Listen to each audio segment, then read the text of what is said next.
Orang yang bersih tangannya dan murni hatinya, dialah yang akan menerima berkat dari Tuhan dan keadilan dari Allah yang menyelamatkan dia. Itulah angkatan orang-orang yang menanyakan dia, yang mencari wajahnya selalu. Marilah hai umat Allah, masuklah ke hadirat-Nya.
Bapak, Ibu, dan Saudara, saya mengundang kita tetap berdiri.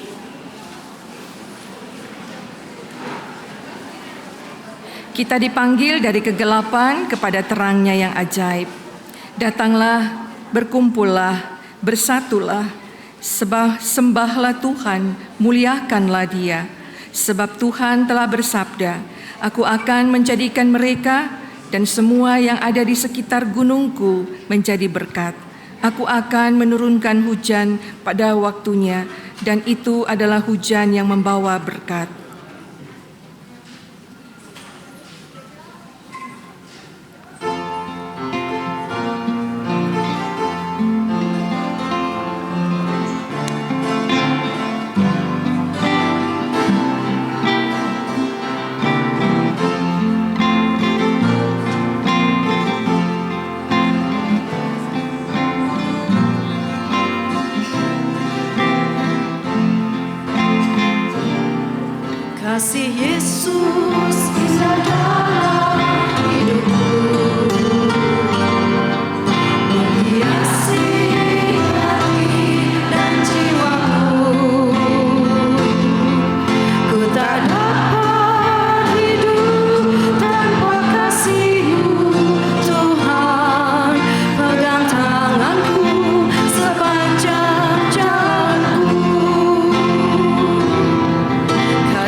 Ya Tuhan Allah, Tuhan kami pencipta manusia dan dunia, sungguh amat baik yang merahimi dan merahmati seluruh makhluk.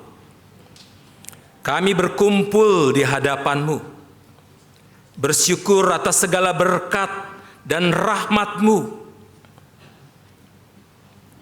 Kami mendasarkan ibadah syukur ini hanya di dalam nama Allah Bapa, Anak, dan Roh Kudus.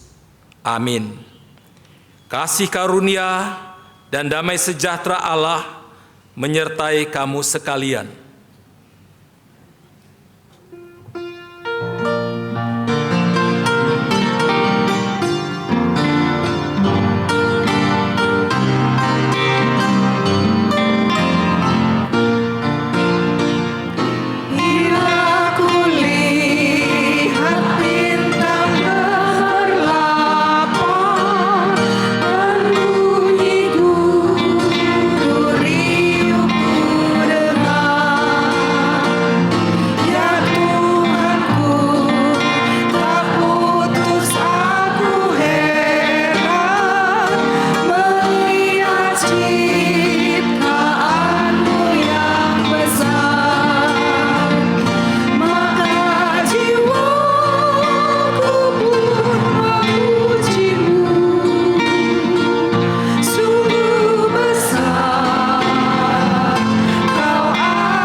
Jemaat yang dikasihi Tuhan, kita masuki amanat pengucapan syukur yang kita ucapkan secara litani.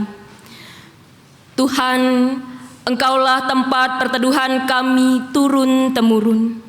Engkau, oh Tuhan, tempat perteduhan kami dan anak-anak kami. Sebelum gunung-gunung dilahirkan, bumi dan dunia diperanakan, bahkan dari selama-lamanya, Engkaulah Allah. Engkau, oh Tuhan, yang telah bersama kami selama 78 tahun ini. Allah itu bagi kita adalah tempat perlindungan dan kekuatan. Sebagai penolong dalam kesesakan sangat terbukti. Engkau, oh Tuhan, telah menjadi tempat perlindungan dan kekuatan. Tuhan semesta alam menyertai kita. Kota benteng kita ialah Allah Yakub. Engkau, oh Tuhan, yang kekal dan abadi, dan kami percaya padamu. Tak berkesudahan kasih setia Tuhan, tak habis-habisnya rahmat-Nya, selalu baru tiap pagi, besar kesetiaan-Mu. Engkau, oh Tuhan, selalu setia terhadap kami. Yesus berkata, "Di atas batu karang ini, Aku akan mendirikan jemaatku, dan alam maut tidak akan menguasainya." Engkau, oh Tuhan, yang telah membangun PWKI dan kami telah mengalami berkat-Mu. Amin. Kita nyanyikan di saat ini kuangkat tembang.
Kita akan mendengarkan persembahan pujian dari Paduan Suara PWKI Jabar.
Jemaat Tuhan, dengarkanlah hukum Allah yang diambil dari 1 Petrus 1 ayat 13 hingga yang ke-16.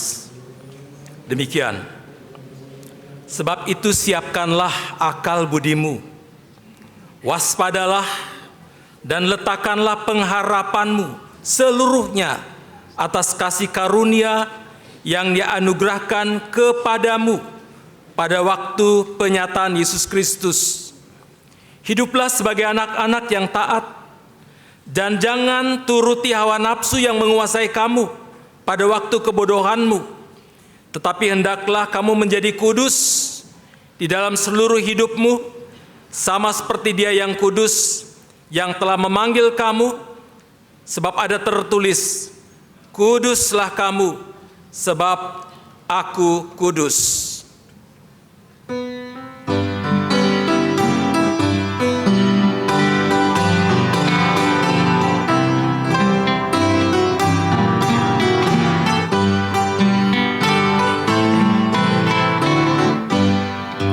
Firman-Mu ku pegang selalu, saat duka, saat senang, jalan hidup yang akan mendatang, tangan Tuhan yang memegang. Pencobaan menghimpit aku dan menjadi keluhanku. Firman-Mu ku pegang selalu, sayapmu tempat berteduh. Firman-Mu Tuhan ku pegang selalu.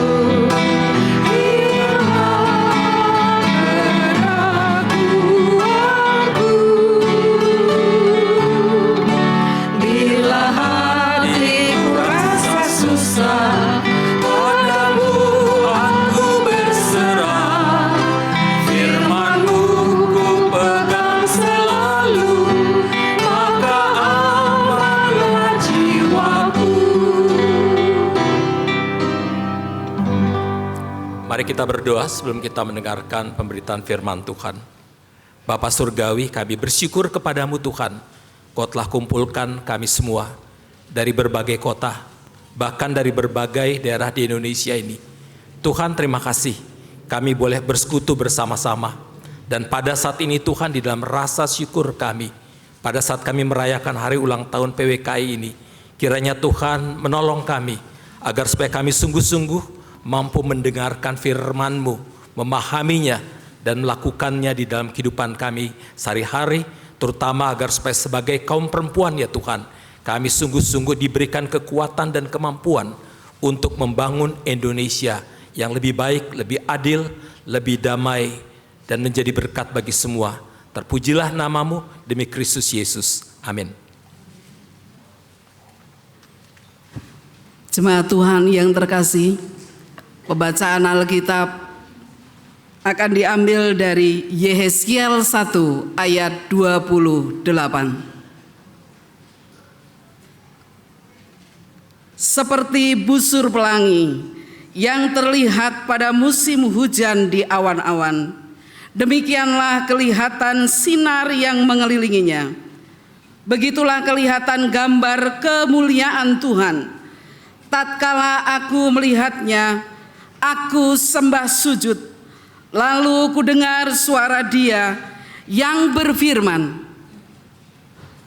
Galatia 6 ayat kedua. Bertolong-tolonganlah menanggung bebanmu. Demikianlah kamu memenuhi hukum Kristus. Demikianlah sabda Tuhan. Shalom. Shalom juga untuk saudara-saudara dari berbagai daerah di Indonesia yang mengikuti ibadah ini melalui Zoom atau melalui media. Saudara, tema kita adalah Pelangi Kasih Kristus bagi Nusantara, dan subtemanya PWKI, atau Persatuan Wanita Kristen Indonesia memberkati Nusantara dengan sinergi pelayanan kasih. Pertama-tama, saudara-saudara, saya ingin mengatakan selamat ulang tahun ya untuk PWKI yang ke-78 ya. Luar biasa ya saudara-saudara. Saya dengar begitu lihat, baca sekilas sejarah PWKI, saudara-saudara, saya merinding. Karena PWKI ini dideklar tanggal 28 Februari, hari ini ya. Tapi tahun 1946, artinya beberapa bulan setelah kita merdeka, setelah Indonesia memproklamasikan kemerdekaan Indonesia tanggal 17 Agustus 1945. Kalau kita baca sejarah, saudara-saudara, kebanyakan tokoh-tokoh yang mendeklarasikan kemerdekaan, mereka yang terlibat aktif dalam deklarasi kemerdekaan itu laki semua. Betul nggak? Betul ya? Laki semua. Oleh karena itu, saudara-saudara, sebetulnya kaum perempuan pada masa itu sedang menghadapi kendala yang sangat besar sebetulnya. Kendala yang sangat hebat. Kendala yang pertama adalah waktu itu kaum perempuan masih punya kendala budaya.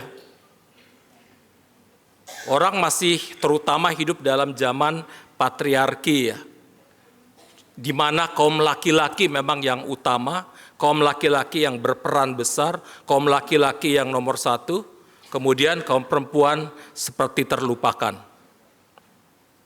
Jadi saudara-saudara tidak salah ketika 17 Agustus 1945 rata-rata laki-laki semua. Yang perempuan nggak dibilangin. Bukan yang perempuan nggak ada ya saudara-saudara ya. Bukannya yang perempuan tidak ada. Ada. Cuman kebetulan yang paling utama yang di depan-depan itu kaum laki-laki. Jadi di mana-mana saya selalu tidak pernah mengatakan para founding fathers. Saya selalu mengatakan founding parents. Karena laki perempuan bersama-sama bekerja sama untuk membuat bangsa ini merdeka. Jadi sudah ada kendala budaya. Kendala budaya di mana kaum perempuan pada masa itu ya sudahlah, lebih baik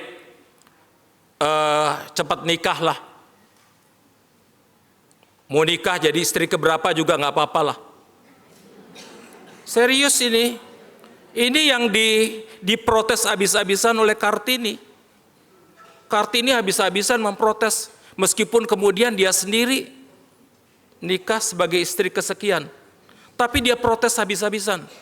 Kalau baca saudara-saudara buku sejarah Kartini, ini gadis kecil ini cerdasnya luar biasa ini. Dahsyat sekali.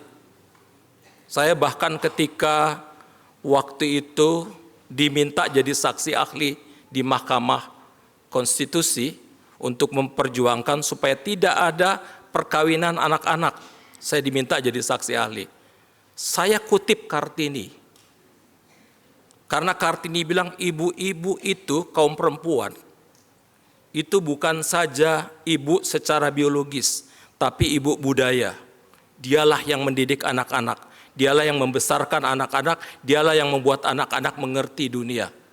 Kartini mengatakan penting sekali kaum perempuan itu.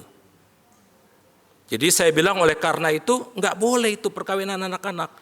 Karena gimana anak-anak yang masih suka main popi-popian, baby-babyan tiba-tiba punya anak. Itu. Sehingga saya pakai kutip itu Kartini, saudara-saudara ya. Jadi saudara-saudara waktu itu memang ada kendala budaya. Yang kedua adalah ada kendala ekonomi. Karena orang Indonesia waktu itu rata-rata masih miskin. Gimana yang sekolah itu yang laki-laki. Yang sekolah juga yang ningrat-ningrat. Kaum perempuan ya tetap aja. Balik lagi ke Kartini, dia bilang, saya mau kuliah di Belanda. Luar biasa tuh Kartini itu. Saya ingin kuliah di Belanda. Bapaknya nggak boleh. Bapaknya nggak boleh, tapi Kartini pembaca yang baik itu. Luar biasa ini. Dia perempuan yang dahsyat sekali. Dan dia menginspirasikan kehidupan bangsa ini, kaum perempuan di Indonesia. Jadi saudara ada kendala budaya, tetapi juga ada kendala ekonomi terutama. Saudara di tengah-tengah situasi yang seperti ini, ya, tiba-tiba tanggal 28 Februari 1946, kaum perempuan, kaum wanita Indonesia ini, kalau ini saudara ngomong dengan teman-teman dari Komnas Perempuan, mereka selalu mengatakan janganlah pakai wanita, pakailah kata perempuan. Kenapa? Ada yang tahu nggak saudara wanita? Karena wanita itu dari kata, kalau orang Sunda bilang awewe. Ya saudara, awewe itu sebetulnya, saya tanya orang yang ahli bahasa, awewe itu pengertian sebetulnya adalah yang digairahi. Kalau perempuan, saudara, perempuan itu dari kata empu. Itu dihormati, empu itu dihormati, jadi perempuan, empu.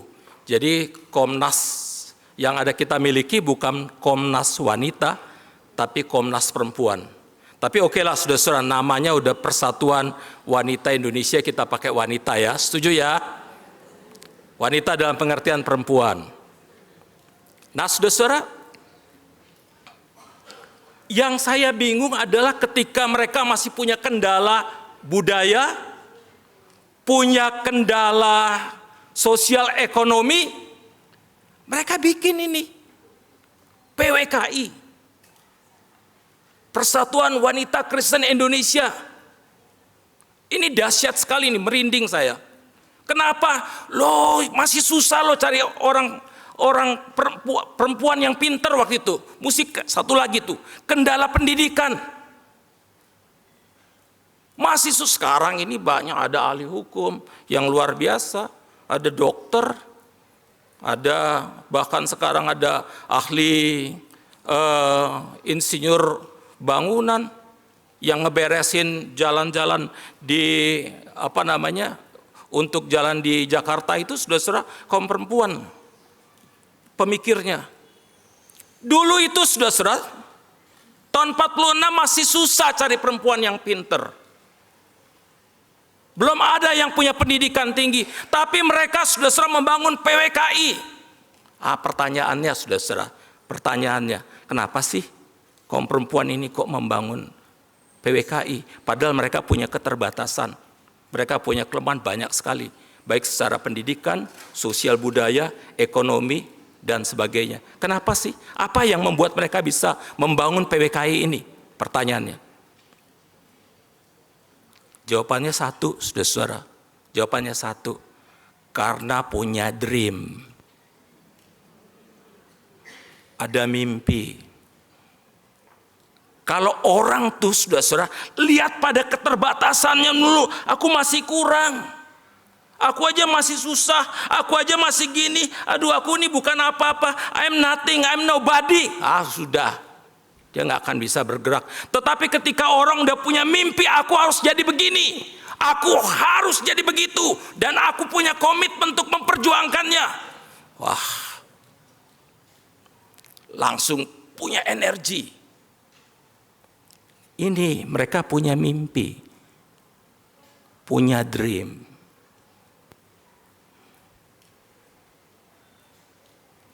Kalau kita nggak punya dream, nggak punya mimpi, mati kita. Kalau nggak punya dream, nggak punya mimpi, hidup cuma berulang-ulang, makan, tidur, aktivitas nggak ngapa-ngapain karena nggak ada yang dituju. Tapi kalau punya mimpi, aku harus mencapai itu, semangat.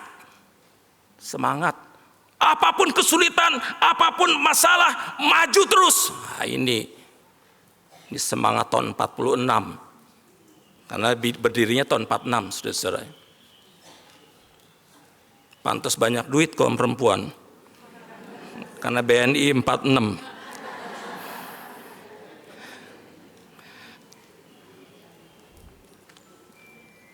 Saya, saudara-saudara, pernah didatangin seorang perempuan, gadis, usia 34 tahun.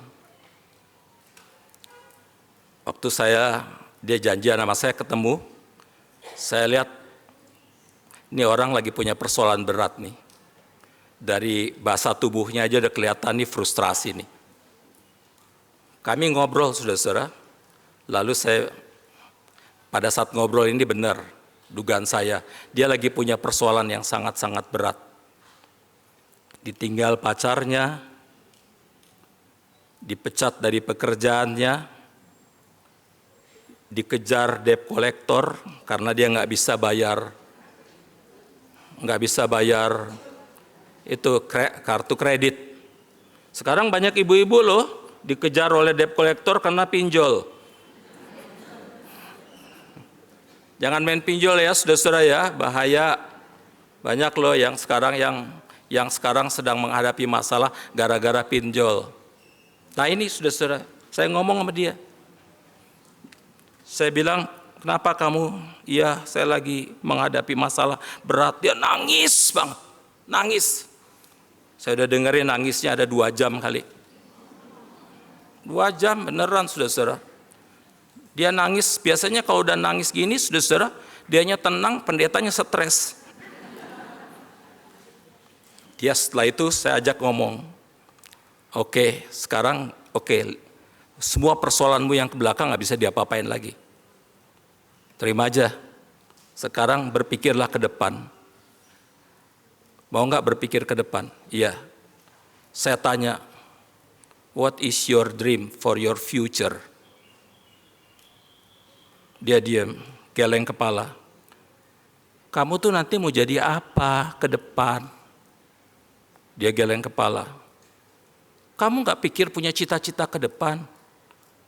Dia geleng kepala. Oke, kalau gitu percakapan saya bilang stop di sini. Kamu pulang, pikirkan kamu mau jadi apa ke depan. Nanti kalau udah punya pikiran, udah punya dream, udah punya vision, call me, kita ketemu lagi. 3 hari kemudian dia telepon, kita ketemu lagi.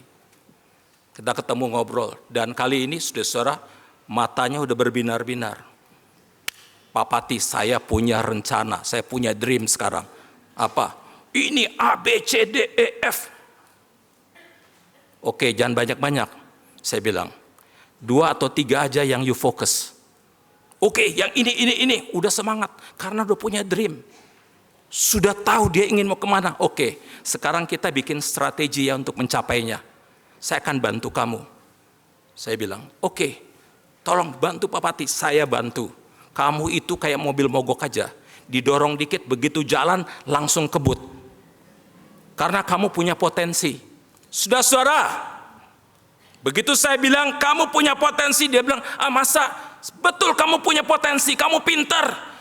Belum pernah ada orang yang ngomong begitu kepada saya. Kamu pintar, kamu punya potensi. Aduh, terima kasih. Lebih semangat lagi. Saudara, banyak orang yang nggak pernah ngomong kepada saudara atau kepada anak-anaknya, kepada cucunya, kepada suaminya, kepada istrinya. Kamu pintar, kamu punya potensi besar. Kadang-kadang orang jadi diam-diam aja. Aku bodoh, aku goblok. Aku bego, aku nggak bisa apa-apa. Padahal dalam diri setiap orang, dalam diri saudara semua, ada potensi besar yang Tuhan berikan. Amin. Sekarang kalau gitu ngomong kepada sebelahnya, kamu punya potensi.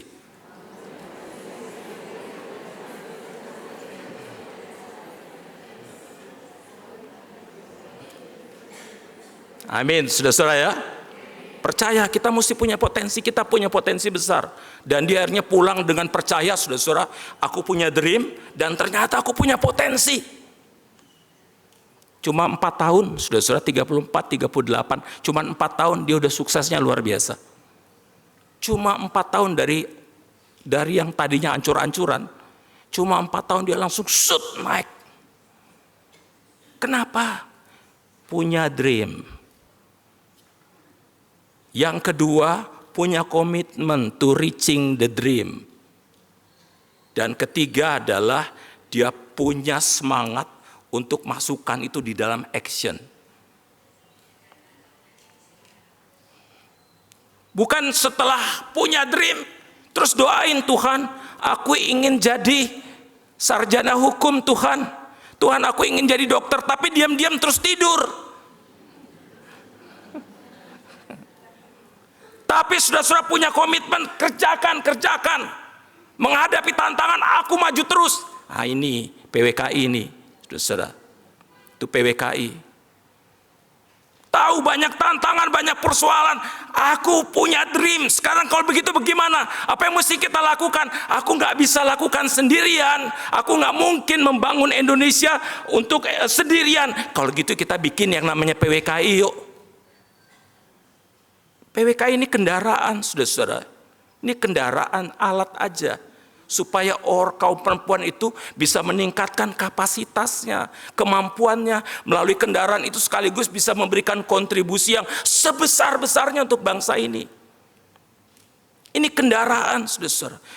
Mereka sadar kita nggak bisa itu berkontribusi bagi bangsa. Kita nggak bisa memberikan yang the best bagi bangsa Indonesia. Kalau begitu apa yang mesti kita lakukan? Yuk kita bareng, kita bangun yang namanya PWKI. Jadi PWKI, kendaraan ini. Nah saudara, sekali lagi, dream ini, mimpi, komitmen, dan action ini yang harus saudara semua sekarang warisi dari para kaum perempuan yang telah membangun, mendeklar berdirinya PWKI tahun 1946. Tantangan kita udah berbeda, tapi persoalan kita sebetulnya, persoalan kita yang meskipun berbeda, tetapi kita punya potensi besar. Karena sekarang kaum perempuan itu maju-maju, hebat-hebat. Luar biasa prestasinya. Salah satu contoh saja, saudara-saudara, ini Indonesia ini, suka atau nggak suka, itu bersandar pada satu perempuan yang namanya Sri Mulyani. Dia ngatur duit-duit seluruh Indonesia ini. Pinternya luar biasa sampai diakui di dunia internasional. Kaum perempuan itu sekarang luar biasa sekali, saudara. Nah sekali lagi, saudara, kalau kita mau betul-betul memberikan kontribusi bagi bangsa, punya mimpi. Sebagai pengurus PWKI, punya mimpi, kita mau bikin apa ini? Kita harus mencapainya gimana? Bersama-sama, dalam cinta kasih. Paling akhir, saudara, belajarlah dari kupu-kupu. Kupu-kupu itu, dia pertama kali jadi apa itu? Ulet dong. Buru-buru amat.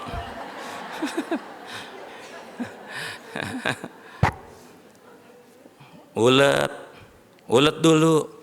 Menjalan kemana-mana di lantai, kemana-mana atau di pohon. Lambat. Pergerakannya juga cuman kecil sedikit-sedikit aja. Nggak terlalu banyak pergerakan ulet itu. Nggak banyak, kecil aja wilayahnya. Lalu kemudian ulet itu dia berubah jadi, dia hidup masuk dalam kepompong itu ya. Kepompong, itu masa penderitaan dia itu. Di dalam aja kepompong itu. Apa nggak kepanasan di dalam situ. Tetapi saudara, kemudian dia mengalami transformasi yang luar biasa, sehingga dia jadi kupu-kupu yang indah. Dan kupu-kupu ini bukan lagi menjalar-jalar gini, saudara ya, bukan lagi jalan dengan lokasi yang sedikit, tetapi sekarang dia udah naik ke atas, mengepak-ngepakkan sayapnya, dan dia sudah di ketinggian. Dia udah hebat tinggi. Saudara-saudara, kalau kita mau jadi kupu-kupu, marilah kita bertransformasi. Jangan diam di tempat, jangan puas saja dengan apa yang ada, tapi mari saudara-saudara kita bergerak, kita maju, kita mesti punya visi, kita wujudkan visi itu, kita jadikan PWKI kita ini mampu memberikan kontribusi sebesar-besarnya, seluas-luasnya, sehebat-hebatnya bagi bangsa kita. Amin. Amin.